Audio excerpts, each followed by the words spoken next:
TM. Thomas Isaac LDF സ്ഥാനാർത്ഥിയെ വന്നതോടുകൂടി തന്നെ വലിയ ആവേശത്തിലാണ് ഇടത് ക്യാമ്പ്. അതോടൊപ്പം മന്ത്രി വീണ ജോർജ് ഇരുന്നുണ്ട്. എങ്ങനെയുണ്ട് ഐസക് സഖാവിൻ്റെ ഒരു സ്ഥാനാർത്ഥിത്വവും പ്രചരണമൊക്കെ?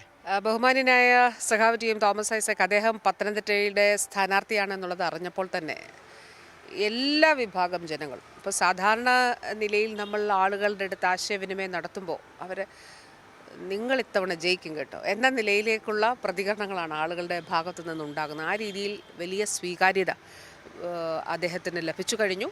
ഏറ്റവും പ്രധാനപ്പെട്ട കാര്യം ഇപ്പോൾ നമ്മുടെ ജില്ലയിൽ പത്തനംതിട്ട ജില്ലയിൽ 5 നിയമസഭാ മണ്ഡലങ്ങളാണുള്ളത്.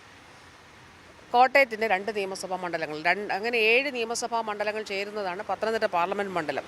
ഇപ്പോൾ കഴിഞ്ഞ 7.5 വർഷക്കാലം നമ്മുടെ ജില്ലയിലും അതുപോലെ തന്നെ കോട്ടയം ജില്ലയിലെ 2 നിയമസഭാ മണ്ഡലങ്ങൾ, കോട്ടയം ജില്ലയിലും നടന്ന വികസന പ്രവർത്തനങ്ങൾ നോക്കിയാൽ കേരളത്തിൻ്റെ ചരിത്രത്തിൽ നടന്നിട്ടില്ലാത്ത വിധത്തിലുള്ള അത്രയും കോടിക്കണക്കിന് രൂപയുടെ നിർമ്മാണ പ്രവർത്തനങ്ങളാണ്. ഈ പ്രവർത്തനങ്ങൾക്കൊക്കെ നേതൃത്വം നൽകുകയും അതിന് തുടക്കമിടുകയും അതോടൊപ്പം തന്നെ ഇതിന് ശക്തമായിട്ടുള്ള നിലയിൽ ഇതിനെ മുന്നോട്ട് കൊണ്ടുപോവുകയും ചെയ്ത സഖാവ് ടി.എം. തോമസ് ഐസക് ജില്ലയിൽ വരുമ്പോൾ സ്വാഭാവികമായിട്ട് ഇവിടുത്തെ ഓരോ കുഞ്ഞുകുട്ടി ആബാലവൃദ്ധം ജനങ്ങളും അദ്ദേഹത്തിനൊപ്പം നിൽക്കും എന്നുള്ളതിൽ സംശയമൊന്നുമില്ല. പത്തനംതിട്ട മാറ്റത്തിന് ആഗ്രഹിക്കുന്നു. Doctor TM. തോമസ് ഐസകിൻ്റെ വിജയം ഉറപ്പാണെന്നാണ് ഇപ്പോൾ മന്ത്രി പറഞ്ഞു വെക്കുന്നത്.